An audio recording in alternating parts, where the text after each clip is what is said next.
origin of every cell in the animal.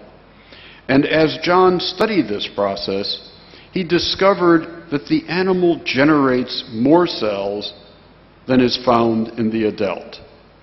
The adult has 959 cells, much simpler than the 10 million in us.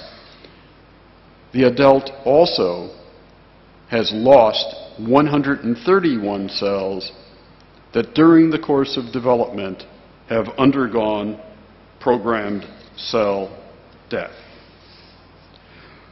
What I and my laboratory did was then to study the mechanistic basis of the programmed cell deaths that John Sulston identified as occurring. And the rationale was, if we could understand the mechanism of programmed cell death in C. elegans, we might get some clues about how cell death occurs in us, and then how it goes wrong in this vast array of diseases that involve abnormalities in programmed cell death. So what we did was to seek genetic variants of C. elegans that were abnormal in programmed cell death.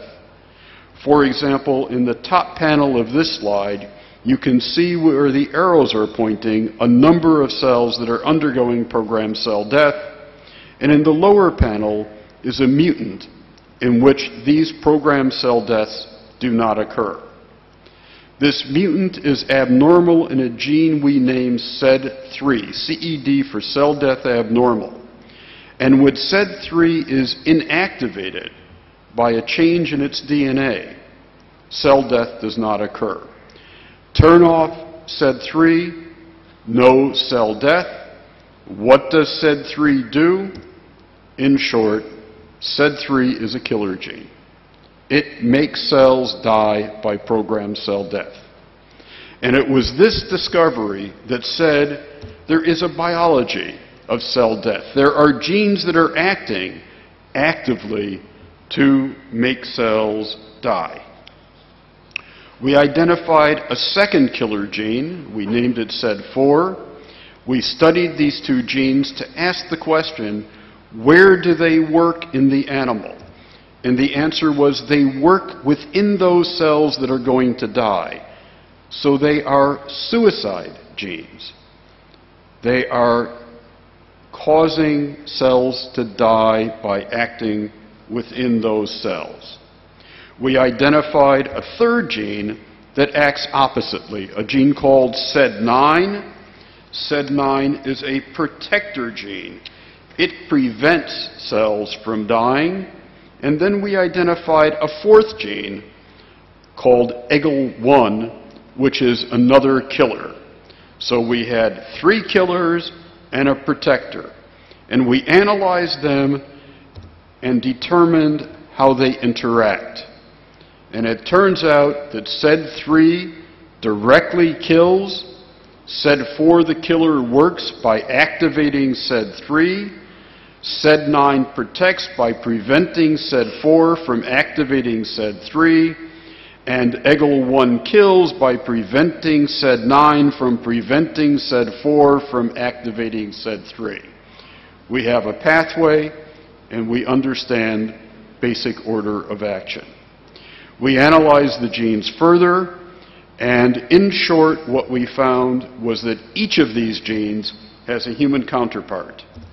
For example, if we look at the gene SED9, a protector gene, the human counterpart is a gene called BCL2.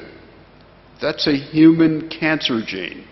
That is the gene that protects cells from dying, and in cancer protects cells, B cells, in our blood from dying, leading to a proliferation of B cells and the cancer follicular lymphoma. Okay. More generally, each of the four genes has a human counterpart, and it turns out they interact in precisely the same way that we described for the worm. So our pathway derived from studies of this tiny worm has led us now to an understanding of the genetic and molecular control of this process of programmed cell death in people. So what can be done with this information? Well, now we think about treating human disease.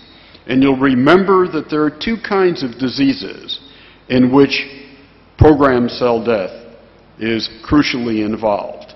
One, there are diseases with too much programmed cell death. What can we do about such diseases? We can inhibit a killer. So, for example, the gene SED3 is a member of a family today known as caspases. These are killer genes.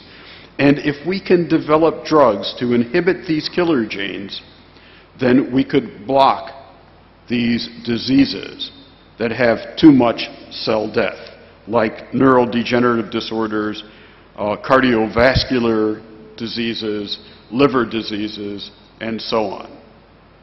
On the other hand, there are diseases like cancer, where there's too little cell death. What do we want to do then? We want to inhibit the protectors, block the protection, activate the cell death, and kill those cells that should normally be dying but in the disease are not. And so what we do then is we develop molecules that can inhibit the protectors, and that gives us molecules that are potential therapeutics for cancer and autoimmune disorders. Now, when my laboratory first made these discoveries, I founded a biotechnology company based upon the science of programmed cell death. And this company has developed two drugs. And these drugs now are both in the hands of major pharmaceutical companies. My little company no longer exists. It was acquired by another company.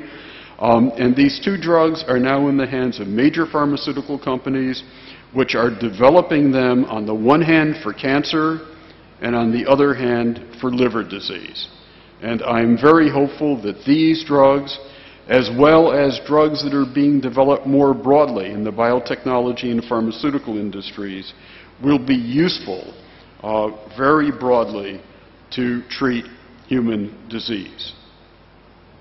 Now, at this point, I'd like to put the discoveries that I've described into a broader context and really address the title and theme of today's lecture. The work I've described involved absolutely basic research. When I began, neither the generality nor the application of our efforts was at all clear. The organism I worked with, this roundworm, this microscopic worm, was obscure even to biologists. In fact, I was advised not to work on it because my career would end if I worked on this obscure animal. Genetic studies are often very abstract. I did not target any disease. When I began, we didn't know if we would be working on anything of any general relevance. In fact, I didn't even know if what we found really would prove to be important to any organism other than this worm.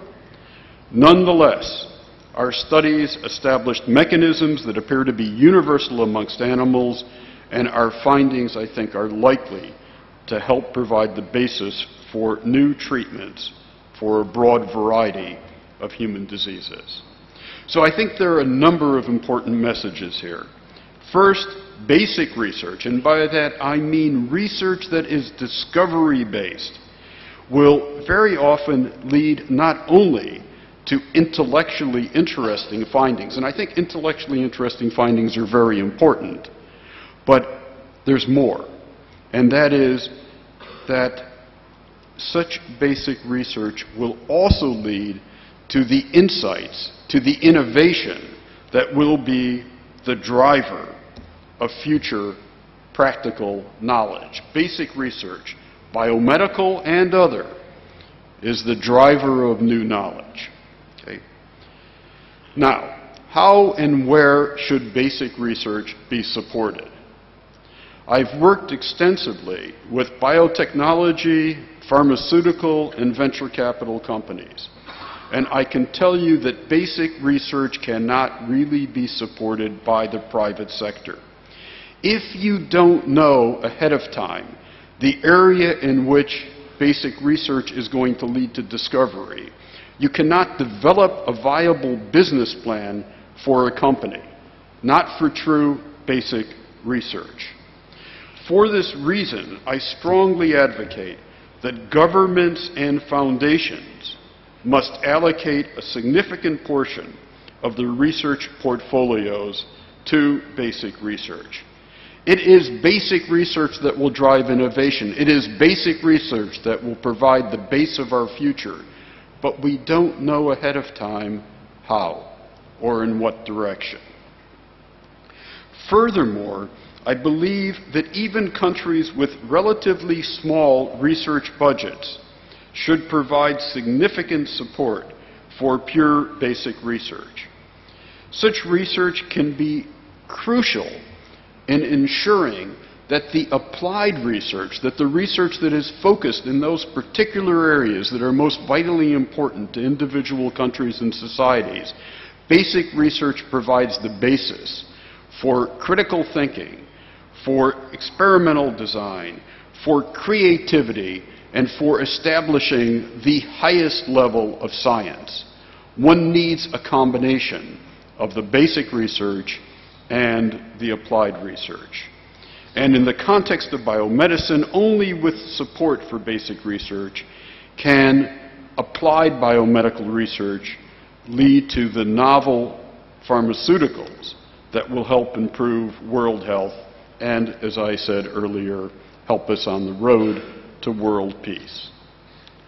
Now, there's another aspect of the relationship between science and government that I think is crucial in a broader sense to promoting the best government policies in a broad variety of spheres. And that is, government policies must be informed by good science. Science doesn't make policy, but science should inform policy. All too often, scientific data are ignored, distorted, or in some cases even fabricated to serve a political agenda. I think this is wrong. I think public policy should be based upon the soundest science available, and only in this way can the best decisions be made for a country and for a world. Now, unfortunately, many countries have ignored this principle, and I have to say that even my country, the United States, has at some times ignored this principle. Last week, I had an enormous honor. 1 week ago yesterday, I was in Washington, D.C. with President Obama. And we can see, are we on the screen there? We can see that at the White House last Monday, President Obama signed an executive order that had two impacts. First of all, he rescinded a political agenda-based rule that prohibited aspects of stem cell research in the United States. This was a rule that had been imposed that was not based upon science or scientific understanding, but rather was based upon politics.